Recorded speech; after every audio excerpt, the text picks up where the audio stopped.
Mirasee. Hi, I'm Lisa Bloom, host of Once Upon a Business, and today I'm going to share a special kind of episode. You likely listen to Once Upon a Business because you love exploring the depths of human experience, finding inspiration for personal and business growth, and of course, you have a love for stories. That's why I thought you might be interested in a show that just launched on the Mirasee FM podcast network. It's called Consciousness Explored, and it's hosted by Melissa Deal. Consciousness Explored is a journey into the mysteries of the human experience, perfectly complementing our own exploration of narratives in the business realm. Plus, it contains some powerful storytelling of its own. To give you a taste of it, I'm running an episode right here in the Once Upon a Business feed. In this episode, Stephanie Redfeather discusses the challenges of living as an empath without realizing it, absorbing others' emotions as if they were their own. The struggle to establish a robust sense of self becomes apparent, given the blurred boundaries between one's own emotions and those of others. It's a perfect fusion of storytelling, consciousness exploration, and the intricacies of the empathic experience. I hope you enjoy it.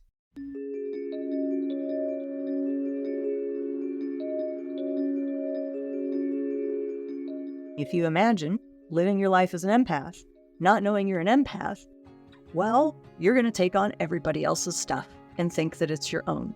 You're going to struggle to have a strong sense of self because we don't know where we end and the next person begins.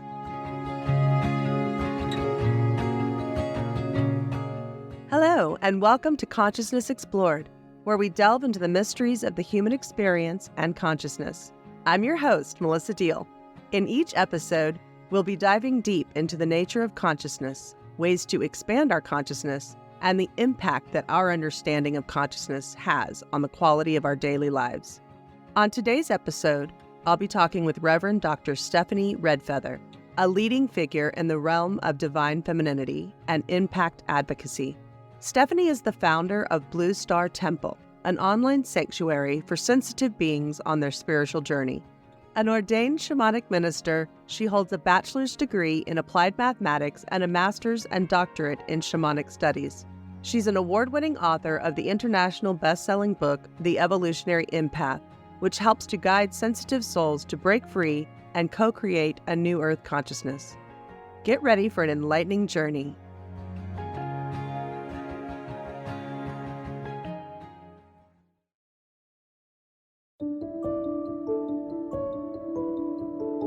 I was born in Illinois, so I'm just a Midwestern girl. My family was Lutheran, and so while Dad was not really the church goer or terribly religious, it was always Mom taking me and my sister to church.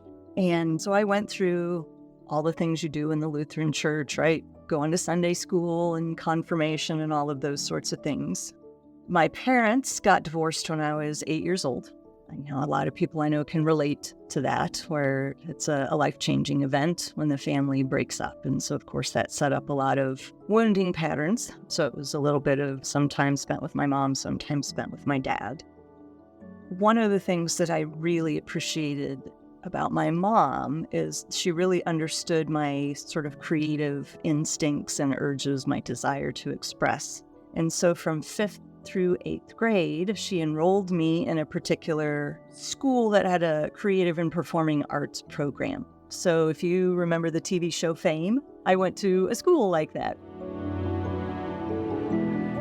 Stephanie's younger years were filled with creative expression, but she wanted to change things up going into high school. She chose to leave her mother's house and move in with her father. Living with her dad and new stepmom turned out to be very different than her young 13-year-old mind had envisioned. Extracurricular activities such as dance were not supported. She also had a very adversarial relationship with her stepmother. Lacking sufficient outlets for her creative energy and unsure how to navigate in her new home, Stephanie began to lose pieces of herself into the void, causing her to feel incomplete and unsure of herself as she moved into adulthood. I started feeling unsafe in the world. That was not feeling understood. I felt exposed, and like the things that I valued and that were important to me were not honored or recognized. And so The way I think of it is my masculine came in to the best of his ability and said, I'll save you, and basically took my feminine and put her in a box and put her away for safekeeping. I chose to get a math degree and become an Air Force officer. So it's kind of like, wait, what? You were dancing, singing, writing, performing, and then you got a math degree and went to the Air Force. Right. Stephanie became an Air Force officer and a financial advisor, virtually abandoning the part of her that made her feel so alive and expressive. She got married, and on paper at least, she seemed to be living the American dream. Inside, she felt as though she was constantly trying to fit a square peg into a round hole. Though she lacked the awareness to realize it at the time, Stephanie's soul was compelling her into massive change, and her stubborn will was being dragged kicking and screaming. My spiritual awakening was about a 5-year period of time that I have described as living 100 years in that 5-year period, because I lived a lot of life. I dug through a lot of depths. It was a dark night of the soul kind of period. And when I got to the other side, nothing in my life looked the same as it did when it started. I had gotten divorced. I was in a new city, new job, new car, new house, new furniture, like everything had changed. A big part of that process was really learning to surrender, because I was in a very massive death and rebirth process, right? In shamanic terms, a death process. I was dying to my old self in almost every way. I was starting to explore Buddhism, meditation. I was sort of voraciously seeking. And then a friend introduced me to the Conversations with God books.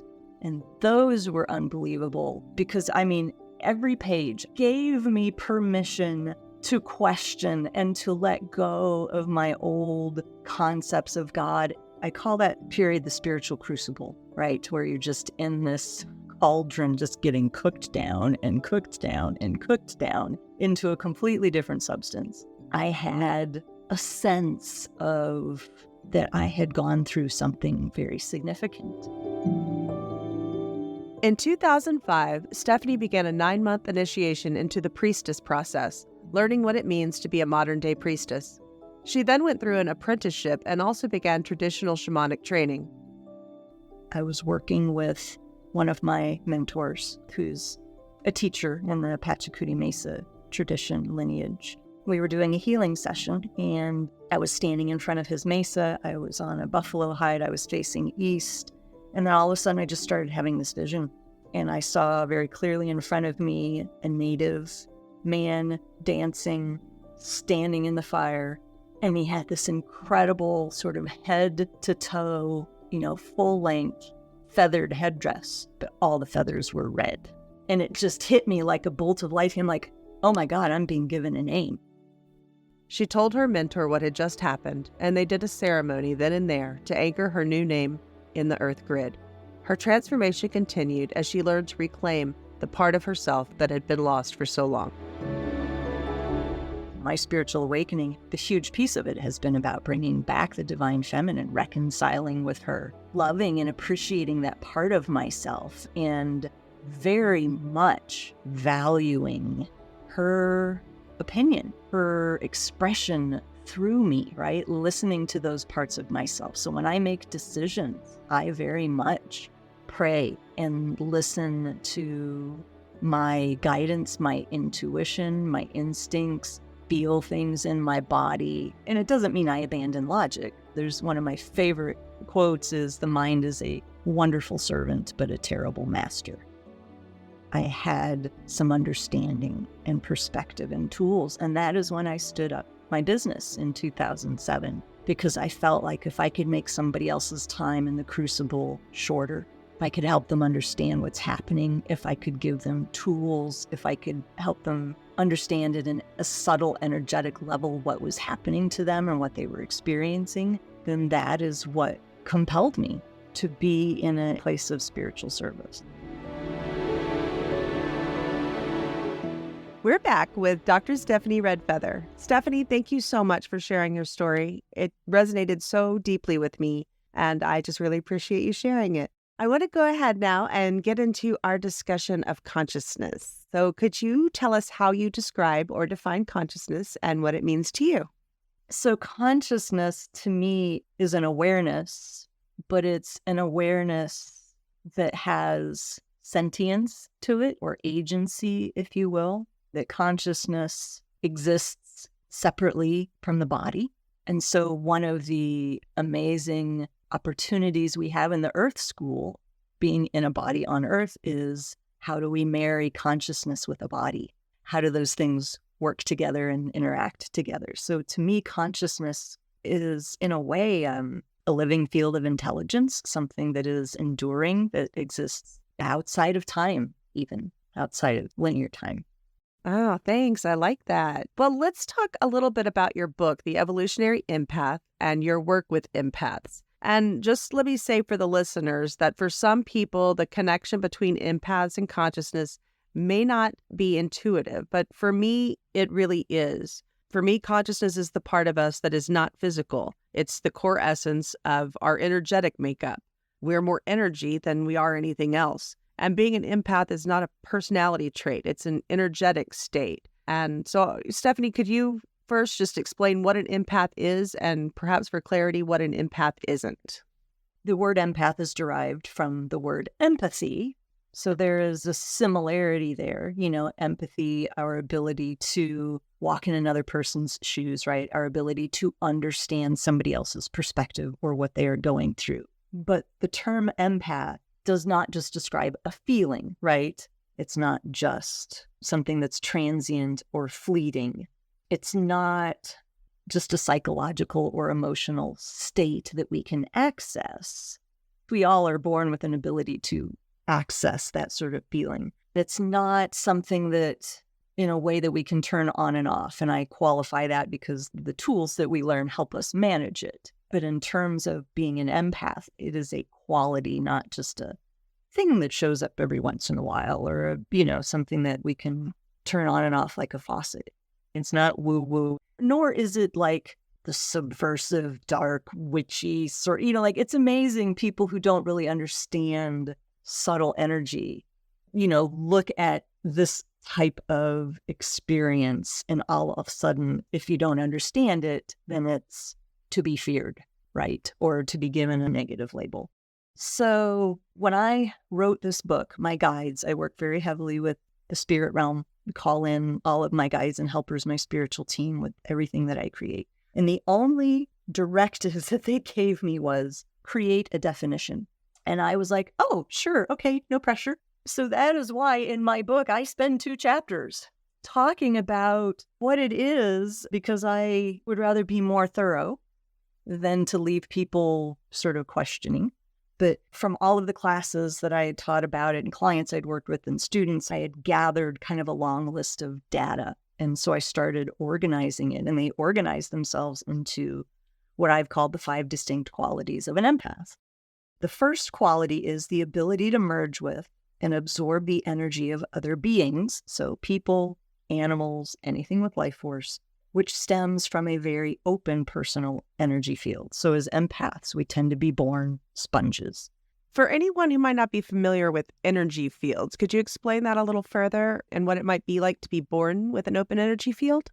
So it's very easy for us to blend and merge with other people, to take on other people's stuff, to feel like everything we're feeling is our own when it's really not our own. It's just what we've absorbed from those around us. If we are unaware that we are that open, this is the quality that can cause us to take on other people's emotions and problems and just struggle with boundaries.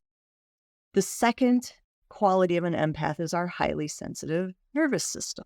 And so some people may be like, well, nervous systems are supposed to be sensitive. Yes, this is true, but this can set us up to experience life with a lot of overwhelm and overstimulation, which really points to us needing to learn self-care and boundaries. The third quality is our great sensitivity to the energies around us and an ability to perceive or access subtle information that's stored in the energy field of all types of life forms.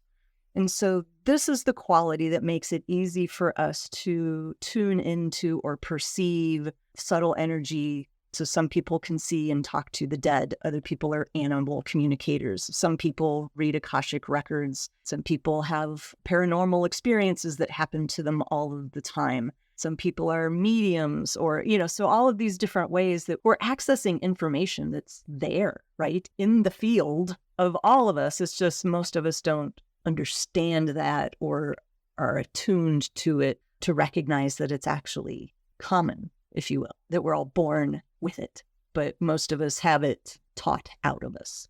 The fourth quality is the premium that we place on peace and harmony. And that's in relationships, in our environment, in our own energy field. And so when we don't have well-developed tools or awarenesses, we will tend to do anything and everything to keep our relationships, our environment as stress-free, calm, harmonious as possible, which often means we become doormats. We don't rock the boat.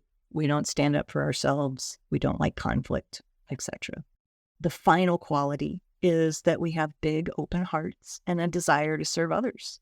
So this often inclines us towards careers that are focused on service, but it can also cause us to overgive, put ourselves last on the list, give ourselves away, that sort of thing. And so I do want to qualify that being an empath is a scale. It's a sliding scale. It's a spectrum, right? So some people are going to, if you look at those 5 qualities, some people are going to go, oh yeah, 1, 2, and 5, I feel really strongly, but 3 and 4, I'm not so sure. So am I still an empath? Yes. There's different degrees and expressions of it. And so don't feel like you have to hit certain markers to think that you qualify, if you will, to be an empath.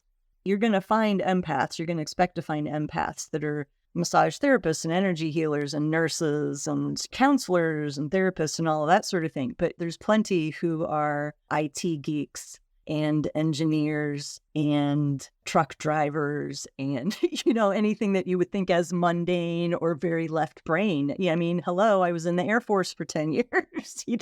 I went to an engineering school and got a math degree. So these first generations of empaths, there's a quote from the movie Moneyball that says, the first guy through the wall always gets bloody. And so I coined the phrase empathic Big Bang, that those of us who have incarnated in the last 100 years or so, we are that first wave, right? We're the first ones through the wall getting bloodied. We are the ones that did not have parents or teachers or mentors who understood us or knew how to guide us or help us or give us the tools. And so we were the ones that have had to figure it out for ourselves through many hard knocks to be able to set the field and create the bow wave for the ones who are coming behind. Well, just a little aside here, Stephanie, since you are speaking of incarnations, what is your understanding of death from a consciousness perspective?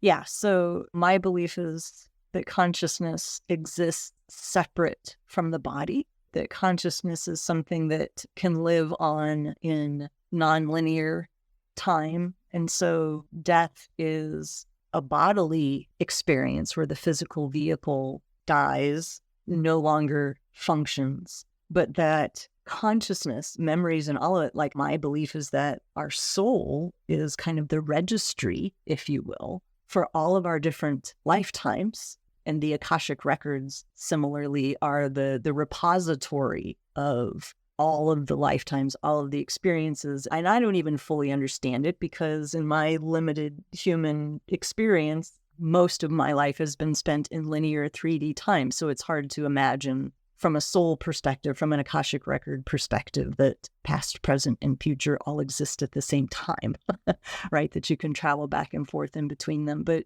to me, death is just speaking of the physical vehicle. Yeah, thank you for that perspective, Stephanie. I was just curious about your thoughts on that. But now I want to move into talking about how empaths can use their conscious awareness to improve their quality of life. You were saying that our open energy fields can create an emotionally chaotic environment for us. And without guidance, we can really lack boundaries. And I know that was so true for me. I not only lacked an awareness of being an empath, but I had a complete lack of understanding of what boundaries even were. It would have been quite helpful for me in my younger years to have that understanding. And you explain it so well in the book. So could you tell us how you came to understand what you call blowouts and cave-ins and what that means? In simplistic terms, you have an energy field, right? You can think of it as your bubble or your cocoon, or you could just sit in the middle of a hula hoop and kind of think of that as a stand-in for the edges of your energy field. But if you remember from biology, it's like a semi-permeable membrane, right? So there's stuff that will cross the boundary, cross the border in both directions.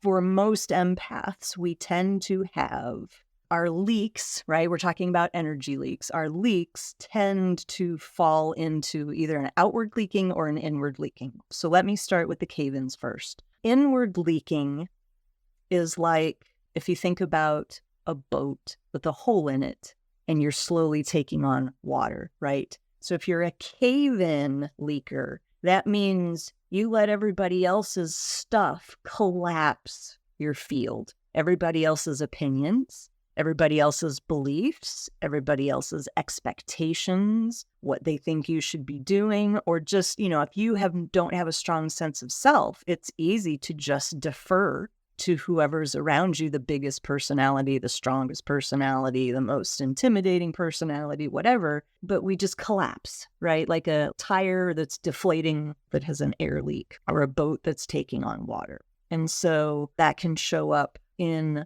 a lot of different ways. Those leaks are basically anything where you just let people run all over you, right? You don't have the ability to say no. You don't stand up for yourself. You just let people run you over. You don't advocate for yourself. You don't understand how to recognize where you end and the next person begins.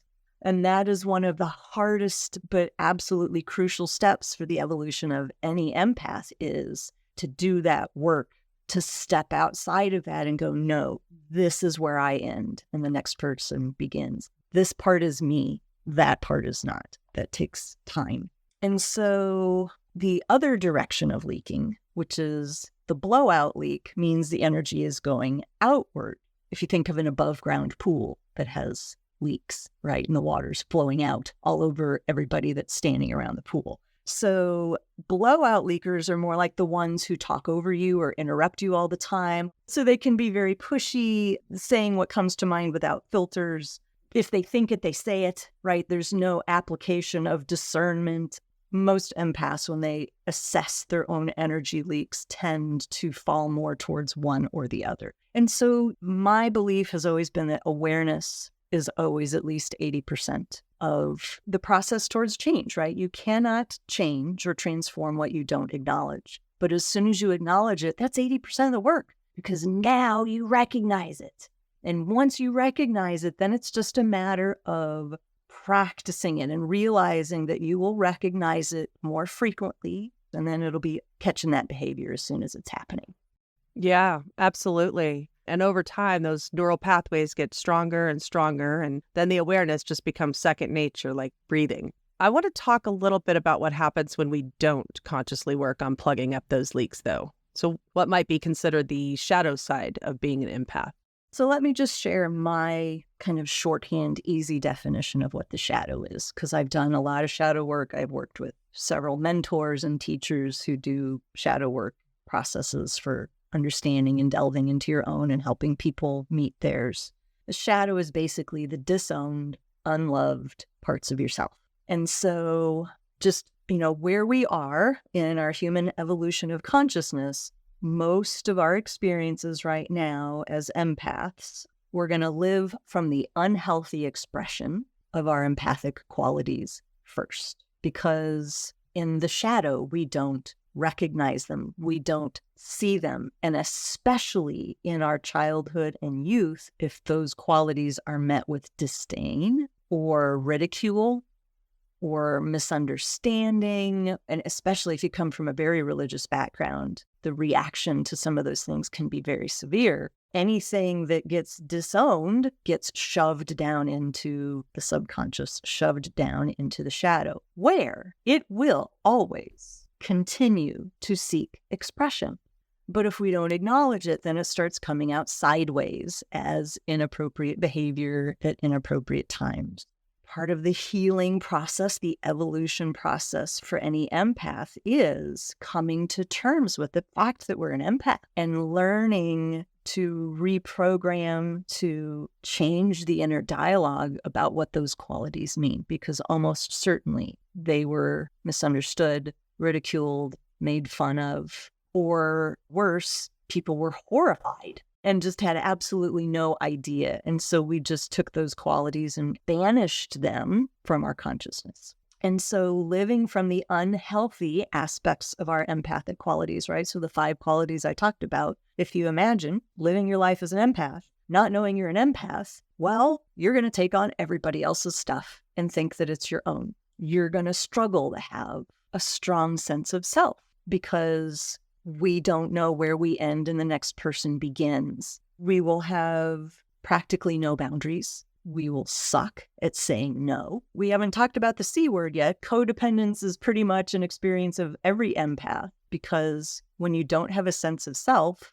then we just get completely entangled with romantic relationships or with parents or with siblings or with bosses and supervisors, right? Where things are a very unhealthy dynamic. In romantic relationships, we can often defer to the other person or even take on their personality traits. Like one of the people I interviewed in the book and shared, she would, like in terms of sleeping habits, eating habits, what was watched on TV, extracurricular activities. It was like she just became what her husband did, not even realizing that happened, right? Because there was no sense of self or her own needs or wants or desires or expressions. And so those things that I listed are very common experiences for most empaths until we get to the point where we have that awakening. Right. So self-awareness, boundaries, and self-care are critical components to living a healthy, balanced life. And that's not just for empaths, that's for everyone, of course. What would you say are the primary reasons that people don't pay enough attention to their own needs, that they don't engage in adequate self-care? It kind of depends on what your biggest influences are. So for some people, if they're very indoctrinated into being of service or putting everybody else first, then the primary reason can just be that feels selfish, right? Part of my identity is based on what I do for everybody else. If I do something for myself, that seems wrong. But other things can just be time. Like I can be very driven and ambitious, and my to-do list and my inner taskmaster can just take over. And so I don't get to self-care with the frequency that I need to because I'm just so busy trying to accomplish. So I wouldn't say there's just one reason. It just kind of depends on what is influencing you the most. But there are certainly many reasons. And then there's also just the societal, cultural, in the Western world. I'll sleep when I die, kind of a kind of philosophy. All of the gains that we make, it is easier to get overwhelmed, easier to get overstimulated, easier to lose track of how we really feel about something. We can't hear ourselves as clearly, so we're not making good decisions, or we fall back into old patterns and habits of deferring to other people or not listening to ourselves or speaking to our own needs. And so it just sets us back. That is so true. Well said, Stephanie. Thank you. So as we wrap up our conversation today, what advice would you like to leave with the listeners concerning consciousness and the work you do? When you recognize you're an empath, when you start committing to your healing, to your inner work, there are 2 very important things that every empath will have to develop and work with, and that is boundaries and managing their energy field, which are very closely related. And the second half of my book is all about the practical tools. Do that work. It is necessary and important to understand yourself as an energetic being and to at least have a fundamental, basic grasp of what that means so that you can become responsible for your own energy field, for your own boundaries, which then feeds your ability to stay grounded, to occupy your own throne, right? To come back to center. As soon as something moves you off of center, it becomes easier to come back to center when you start doing this work. And so doing the work of understanding and establishing boundaries, doing the work of managing your energy field, just simple things such as clearing your energy field. And that can be done through many different techniques, which I also list in the book. Those are crucial tools. Building your toolbox as an empath is going to be a lifelong pursuit. The basis of why I wrote this book is because I believe that empaths are here to help humanity ascend to the next level of consciousness. And so the sensitivities that most of us show up with, our ability to connect into and perceive subtler energetic states or the energy fields of all sorts of life forms, our ability to more easily move in and out of dimensions, right? And in and out of linear time or non-ordinary time. My belief is that this is the natural state of what it is to be a human. I actually believe that we're all born with this, but it's not cultivated. And in many cultures, it just sort of atrophies because it is taught out of us. And so this evolution of consciousness is really about embracing what is innate in us to begin with.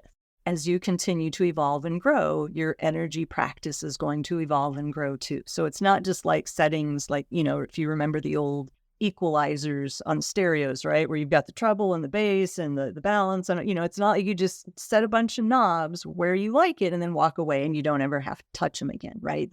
You're going to be managing this. You have to keep your attention on it. It's not something that you just set and walk away.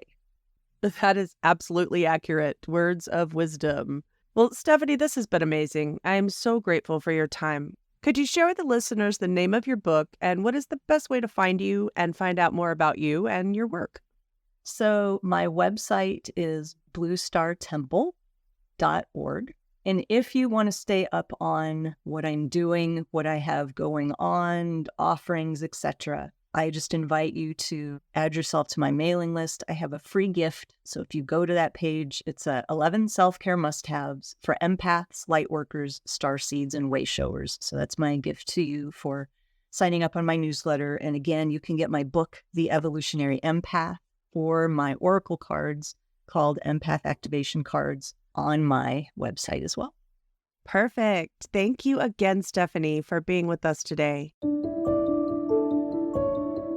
All right, stick around and I will share my thoughts and takeaways from today's conversation.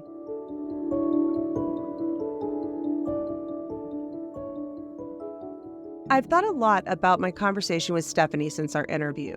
Her book is an incredible resource for empaths and sensitives alike. I wish I'd had it 30 years ago, and I highly recommend it.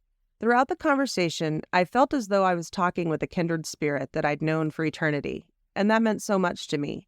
Besides my husband, whom I've only known 6 years now, I've never met someone who has such a deep understanding and shared experience of what it is like to be an empath and not know it, going through life constantly feeling sucker punched and confused and unable to find resonance with other humans. For many empaths and sensitives, the consequences of our unmanaged boundaries and energy fields are often massive emotional trauma and misunderstood behaviors.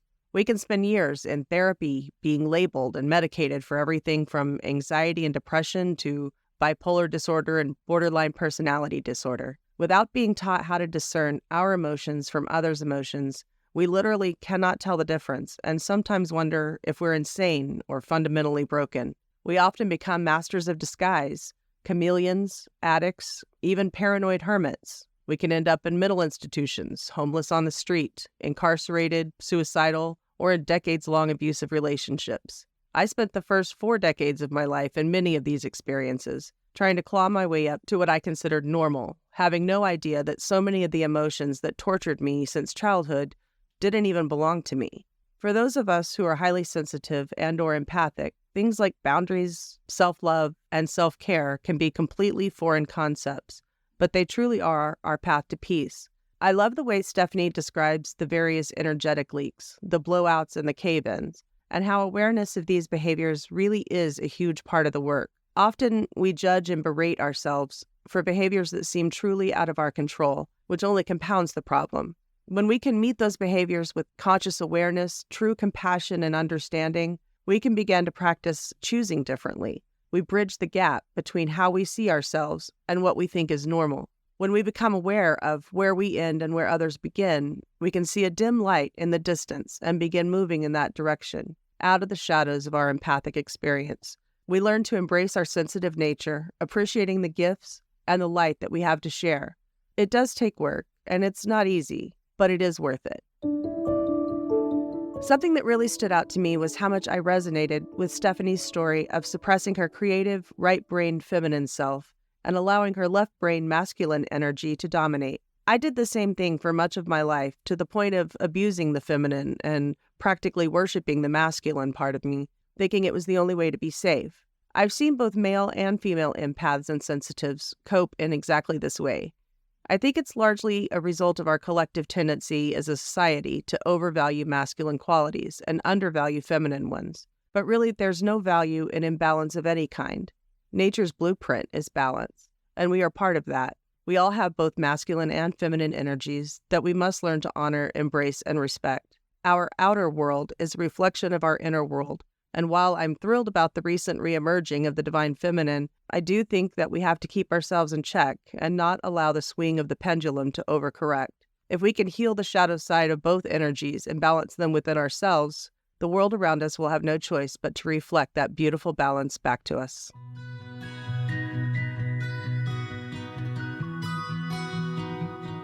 Thank you for listening to Consciousness Explored.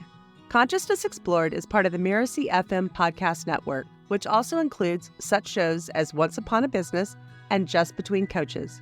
A special thanks to our guest, Stephanie Redfeather, for generously sharing her time and perspective with us today. Be sure to check out her website, bluestartemple.org. That's BLUESTARTEMPLE.org. And if you'd like to reach out to me, I'd love to hear from you. My contact information is in the show notes or just below on YouTube. To make sure you don't miss great episodes coming up on Consciousness Explored, please follow us on Mirasee FM's YouTube channel or your favorite podcast player. And if you enjoyed the show, please leave us a comment or a starred review. Your feedback helps us to improve the show and reach more listeners like you. Thanks, and I look forward to more fascinating conversations as we continue to unravel the mysteries and nature of consciousness.